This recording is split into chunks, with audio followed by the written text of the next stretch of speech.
Okay, so we made like, it's not really a jig, but it's kind of like that. We measured the space from the center to the center, and we have our 5/8 threaded rod. This is not what we're going to use for the axle, but this is going to help us get everything set up. So we measured our angles here, we cut that angle there, and we're going to set our height. We're not sure what height we want to go with yet, but once we put this center, we put the level on it, and then once we get the bubble in the middle, we know that we're level because our table is level. And in the front, courtesy of Mike, got these really nice neck bearings. So the inside diameter of this neck is 1 3/8. Outside diameter of the bearing is 1 3/8. So they slide in nice and snug. So that's where we're going to be there. And we're going to work off the table. So what we did was we made 2 neck brackets, 1 inch hole, 1 inch hole, 1/2 inch hole, and we worked off the center. So the center, the bracket itself is 10 inches wide, and obviously the half of that is 5, and then we worked off the center here and worked off the center there. I'm not exactly sure what the measurement is. Let's check it. 4 1/4. So 4 1/4 and 4 1/4. And what we're going to do is we have our 1/2 inch grade 8 bolt. You can use a grade 5, that would be fine. This is what we had, so this is what we went with. I like a flat washer. Clean side up.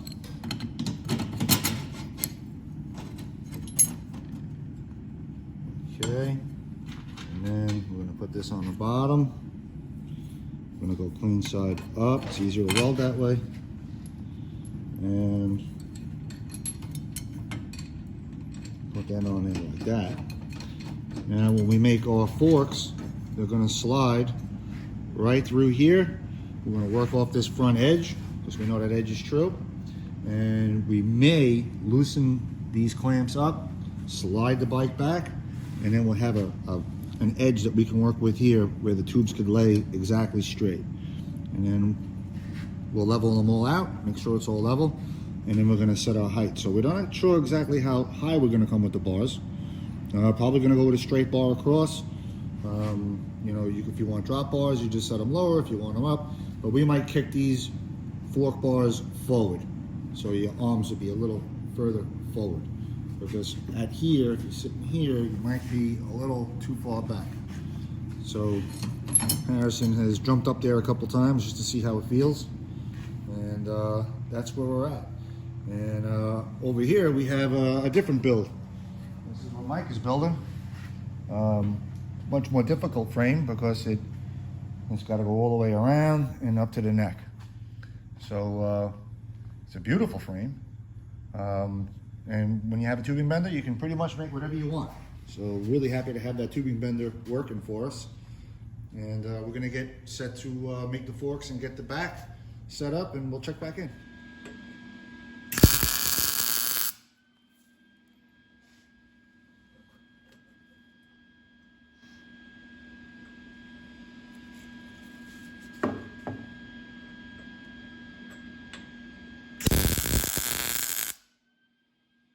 Get it? Almost missed it. Ladies and gentlemen, I am closing my eyes when I do that. I am not looking at the welder. In fact, he built the whole bike with his eyes closed. No, I did not. All right, so I'm liking that. Let's just put a tack over here. Tack over there.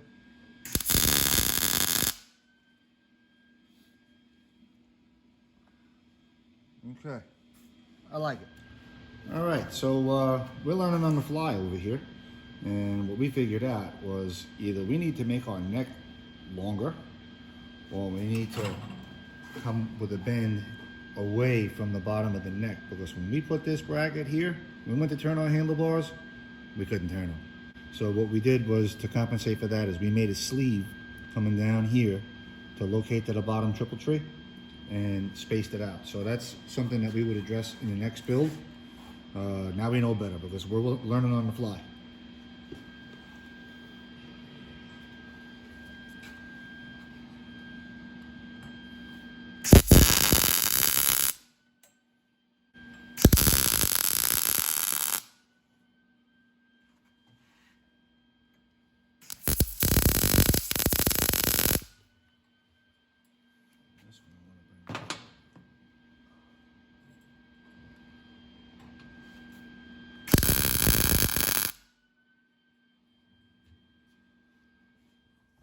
All right, we're back over here, and we decided that we were going to make a couple alterations, kind of dealing with some parts that, you know, we have laying around, as opposed to getting new parts specifically for this bike. So we decided to go with a different rear tire. It's bigger, taller, wider, it's everything bigger. So we're probably going to cut these off and raise them up to lower the bike. And we're just about ready to get started welding. We're going to weld this whole bike together. I'm going to move this support back for the seat. That's why we only tack it in place, because we weren't sure if it was going to stay there.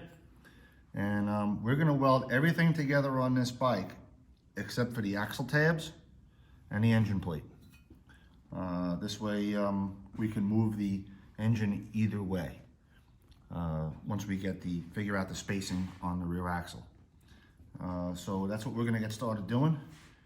And we have our welder extraordinaire, Harrison, who's holding the camera, and he's going to do all the welding for us.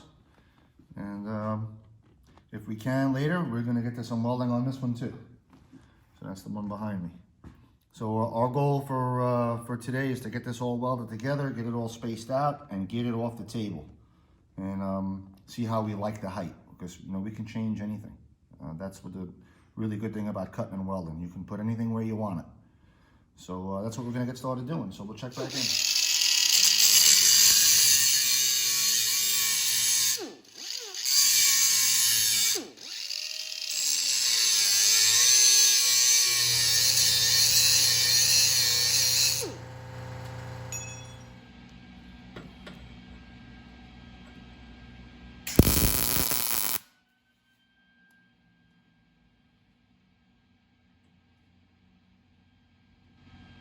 All right, that is perfectly level.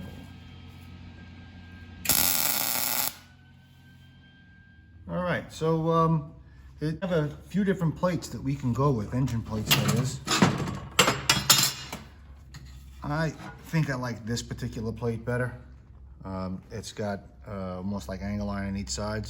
And I also offer this plate.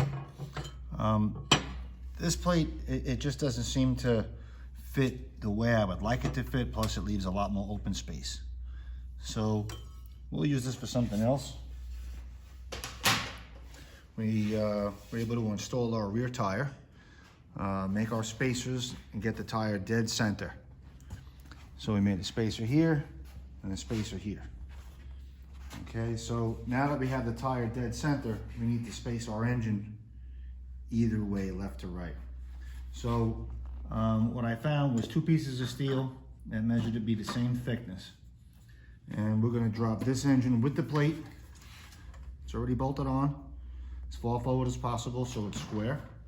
We're going to drop this on top of that. And so the plate is actually sticking slightly above the frame rail. And it doesn't bang into the pull start. So we're just going to lay that in there.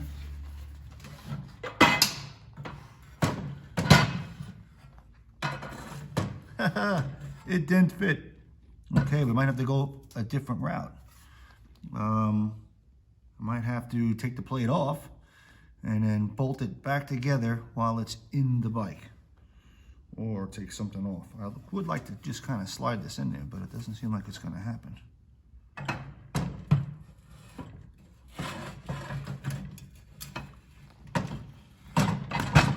Almost.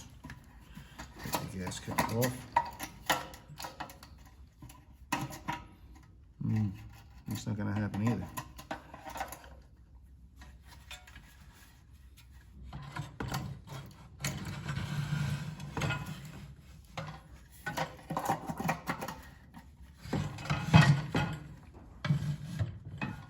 Okay, we'll have to check back in with you. We're probably going to have to take our engine plate back off and then install it back in the bike. So we'll check back in. All right, we removed our gas cap and we were able to kind of sneak it in there. And you know, when you unbolt the motor, it'll be level with the bottom of the frame rail, where we had to come up 3/4 of an inch just to get the plate plus the motor in there at the same time. So when we unbolt the motor, it'll just come right out the side.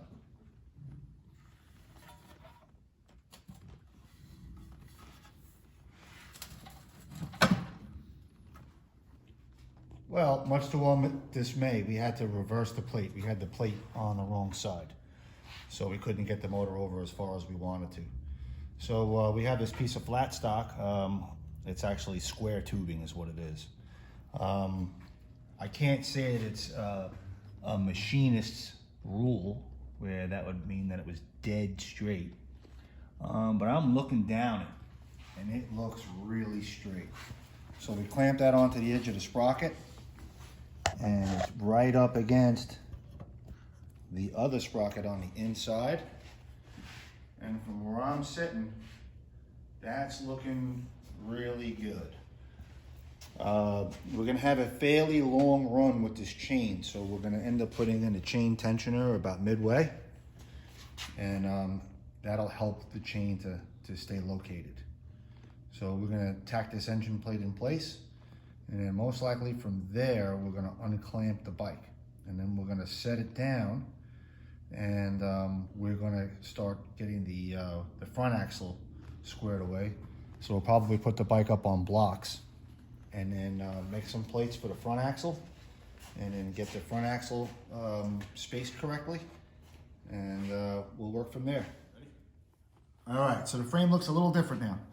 So we got our plate all mounted, we flipped it over, we bolted it back down to the table, and we ratchet tied it so it really can't move. We're gonna be moving our heat around, so we'll weld a little here, we'll weld it a little there, we'll weld a little here, weld it a little there. Spread the heat around so the heat doesn't just stay in one spot. So while we had the bike on the table, we made this bracket and this bracket, and we leveled it off. And so we're gonna finish the welding. We're gonna strap this down to the table, and we're gonna finish the welding on the handlebars themselves and the forks. So this one pipe needs a little bit of a tweak, so they're nice and straight when we put it back together. We made sure to take our bearings out of the neck. That's one thing that we didn't do before. We welded some of the pipe with the bearing in the neck, overheated the bearing a little bit. So now we know, take the bearings out. So we're learning as we go, and we're gonna finish all the welding that's on the bottom of the frame. We'll weld the plate from the bottom, weld the tubes. This next time, we'll continue this run all the way through. Right now we're gonna weld this all up, so we're learning as we go. And the next frame that we make is gonna have some improvements to it. Okay, so our frame is pretty much done. Harrison Extraordinaire welded it all together. We touched it up with the grinder so it can go out for powder coating. And engine plate's welded in. It's welded in from the bottom too. And tweaked our forks around. The forks are ready to go back on. And so now our handlebars are going to be level. Before we powder coat this, we're going to put it all together and test it and take it all back apart and powder coat it. So that's pretty much where we're at. All right, so this is pretty much the finished product, with the exception of some paint and some powder coating. Obviously, we're gonna wanna test it and see how the rideability of it, see if we have to make any changes. So we don't wanna paint anything. As a matter of fact, we still gotta put the pegs on. We got no pegs. So we gotta put some pegs on still.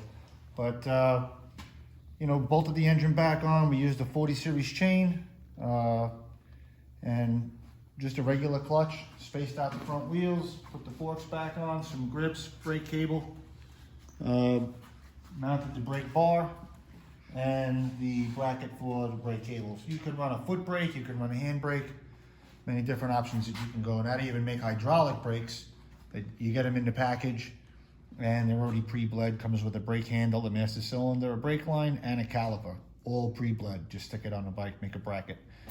We don't have any discs on these wheels, so that really wouldn't work for us right now. But we're ready to fire this thing up, with the exception of some foot pegs, and you know, take it for a quick rip. This engine is bone stock. It has the only thing that we did was disconnect the governor. We didn't remove the governor, we just disconnected it. It has the factory airbox and the factory muffler, so it's going to be kind of quiet. We like them a little bit louder, but we want to, you know, test the rideability of it. Bike's a little bit on the low side, and it's a little bit on the long side, so it should ride well. And we'll get some foot pegs mounted on it, and we're gonna take it out and see what it does.